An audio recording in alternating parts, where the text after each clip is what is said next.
Suite à votre standard. Merci Nicolas. 02 62 234 567. Alex puis Ludovic. Bonjour Alex. Bonjour messieurs et bonjour madame. Bonjour Alex. Bonjour Alex. Bonjour. Je vous rappelle beaucoup plus tôt que prévu, je pensais pas le faire. Je veux revenir sur Emmanuel Macron. On n'en parle pas beaucoup à votre antenne et c'est tant mieux. Je lance un appel au niveau de la Réunion à tous les auditeurs. Si quelqu'un a vu un marcheur d'Emmanuel Macron, qui nous le signale, qu'il appelle à votre antenne pour le dire, parce qu'on a lancé le même appel au niveau national. Attendez, on parlait de marcheurs d'Emmanuel Macron. Oui, les marcheurs d'Emmanuel Macron, les fameux qui sont censés aller voir les gens chez eux pour leur demander comment ils vont et ce qu'ils veulent pour le pays. Voilà. En fait, on a lancé le même appel il y a dans des vidéos qui ont été vues au moins par 100 000 personnes en France. Pour l'instant, il y a 0 retour. Donc, on a bonne raison de penser que c'est un pur produit de marketing et que ces marcheurs n'existent que dans des slogans publicitaires. Alex, voilà. Des marcheurs de l'UMP, vous en voyez beaucoup? Ah ben, j'en fais partie. Ouais, mais vous n'êtes pas un peu seul, non? Ah non, nous sommes 12 000 bientôt. 12 000 bientôt. D'ici une semaine, nous serons 12 000 à peu près. Très bien. Voilà. Allez, allons vers l'essentiel. Oui, Alex. donc Emmanuel Macron, quand il a été nommé ministre en août 2014, on a beaucoup critiqué le fait qu'il sortait de la banque Rothschild. On a un peu oublié de dire à ce moment-là, d'une part, qu'il avait été invité à la réunion Bilderberg 2 mois plus tôt, et puis surtout que c'est un Young Leader promotion 2012, et je vous en parlais l'autre jour. Et là, en fait, on ne s'en cache même pas quand on est Young Leader, qu'on veut vraiment américaniser le pays, la France. Là, il a fait hier, à la French American Foundation, il a participé à un French American Breakfast pour donner une conférence dont le thème est tout simplement « Rêve américain, rêve français ». Donc vous comprenez que ces gens-là, il y en a beaucoup aussi dans le gouvernement actuel et dans le gouvernement passé, ne sont pas là pour le bien de la France. Et on ne pourra pas, je reprends les propos de l'auditeur précédent, on ne pourra pas parler d'égalité réelle dans notre pays tant qu'il sera verrouillé par des personnalités de ce genre. Il est urgent d'en sortir. Okay, voilà mon appel. Merci Alex de l'avoir fait sur RTL. Bonne journée à vous, à très bientôt. On enchaîne avec... Oui, avec Alex, juste avant la pause. Et après la pause, eh bien, nous accueillerons Vincent. Bonjour Alex. Bonjour messieurs. Bonjour Alex. Bonjour Alex. Bonjour. Monsieur Rabou, vous m'avez attendu un piège jeudi parce que je vous parlais des marcheurs d'Emmanuel Macron et marcheurs qui a priori n'existent que dans sa campagne de marketing. Et puis vous m'avez interpellé en me demandant si j'avais vu des marcheurs de l'UMP et naïvement j'ai cru que vous me parliez de l'UPR. Donc c'est pour ça que je vous parlais des 12 000 adhérents, 12 000 qu'on a atteint hier matin d'ailleurs. Donc mais à culpa, je vous ai mal compris ou vous m'avez tendu un sale piège. Moi l'UMP j'en ai pas grand chose à faire et d'ailleurs ces histoires de primaire ça me fait bien rire parce que ils sont en train d'essayer de trouver 3 ou 4 millions de pigeons pour donner 2 € au premier tour et 2 € au deuxième tour, ce qui leur fera entre 15 et 20 millions d'euros, ce qui renflouera à peu près la moitié de leur caisse parce qu'elles sont complètement déficitaires, leur caisse, pour un parti qui prétend gérer la France, c'est lamentable. Je trouve d'ailleurs qu'on devrait faire des primaires, s'ils veulent faire des primaires, qu'ils en fassent une primaire commune entre l'UMP et le Parti Socialiste, parce que de toute façon ils appliqueront le même programme, celui de Bruxelles, donc c'est pas la peine d'avoir un candidat dans chaque camp. Voilà. Bon, Alex, de toute façon personne ne sortira du lot. Mais après les primaires ils font les soldes, hein. C'est 1 € après. Hein.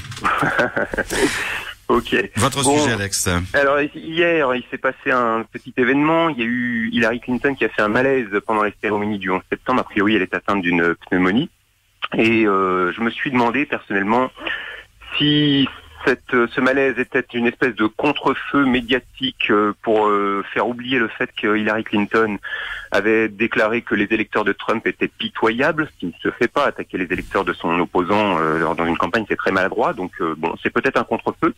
Et l'autre hypothèse que je formule, c'est que on est en train de préparer le remplacement de Hillary Clinton par son ex-opposant, Monsieur Sanders.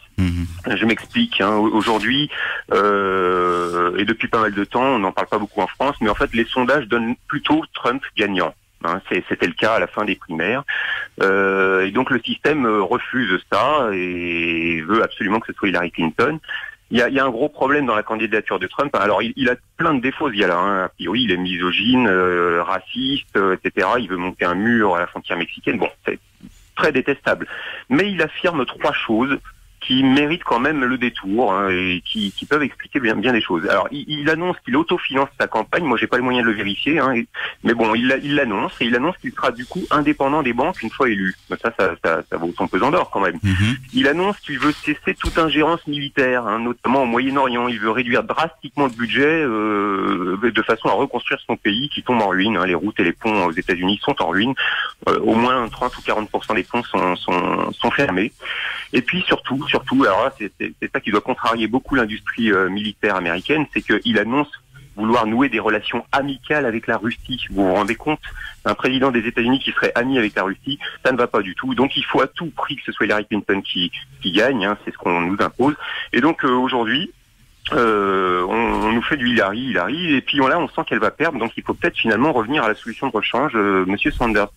Pour info, il y a une petite vidéo qui traîne sur Internet qui est extraite de la convention démocrate à l'issue des primaires des démocrates, où on voit le général John Allen qui est soutien officiel d'Hillary Clinton, qui sera sans doute son chef d'état-major si elle est élue. Et on assiste à un discours vraiment très très très fascisant, hein, avec une promesse de guerre totale pour soi-disant instaurer la paix, hein, une opposition musclée à tous ceux qui veulent posséder l'arme nucléaire, notamment l'Iran. Et tout ça, on nous le dit clairement dans cette vidéo, tout ça au nom de la civilisation de l'ordre mondial. Donc, si vous voulez, entre un Trump misogyne raciste et une Clinton qui nous prépare la 3e guerre mondiale, moi je réfléchis quand même un petit peu. Voilà. Merci Alex de cette analyse sur les élections actuellement aux États-Unis. Bonne journée à vous, à très bientôt. Bonne journée. Merci beaucoup. Petite pause, 20 secondes, quelques avis en studio et nous aurons le temps d'accueillir ensuite Vincent puis Christian. Sur RTL Réunion, on refait la réunion. Nous, Olivier Bassan, Jean-Louis Rabou, Éric Michel. Alex nous parle de l'Europe et puis surtout des États-Unis. Moi, je pense comme lui que on minore, en tout cas les médias minorent la place aujourd'hui de cet ignoble Donald Trump pour qui j'ai peu d'affection. Sincèrement, je pense que l'un comme l'autre l'un est aussi mauvais que l'autre, Hillary Clinton ou lui, et qu'elle serait moins pire que lui. Il y a un grand adage populaire en latin qui dit si vis pacem para bellum. Si tu veux la paix, prépare la guerre. Et qu'est-ce qui constitue la force d'un pays? La France est un vieux pays et nous sommes la France. Et si aujourd'hui nous sommes la France, c'est simplement parce que des gens avant nous, ça s'adresse pas aux réformés P4, mais ont mené des guerres de conquête qui ont permis à la France de devenir ce qu'elle est. Et si les États-Unis d'Amérique sont aujourd'hui ce qu'ils sont, c'est justement parce qu'il y a eu des guerres. Aujourd'hui, la guerre, elle est économique, elle est parfois politique ou parfois idéologique, mais en tout cas, il est évident de faire valoir ses vues si on veut primer dans l'ordre mondial. Jean-Louis Rabou. Alors, je suis d'accord avec nous Olivier, extraordinairement bavard ce matin. Je verrais bien Léo Ferré, en effet, à Matignon. Pour le reste, oui, Pascal, on est dans une société violente, mais c'est vrai que le monde est violent, l'idéologie dominante, le libéralisme, c'est violent. Quand on débat des migrants, c'est très violent, et la violence, elle commence là aussi dans son rapport à l'autre. Quand le migrant est stigmatisé, quand le voisin est stigmatisé, quand l'autre de façon générale est stigmatisé, il ne faut pas s'étonner que le marmaille aussi prenne une part de cette violence et l'exerce à son niveau. Jean dit qu'il y a trop d'élus, c'est vrai. Le problème, c'est que pour qu'il y en ait moins, il faudrait que les élus votent le principe qu'il y en ait moins. Alors c'est pas de demain la veille. Pour le reste, il parle de la multiplicité des taxes, il a entièrement raison.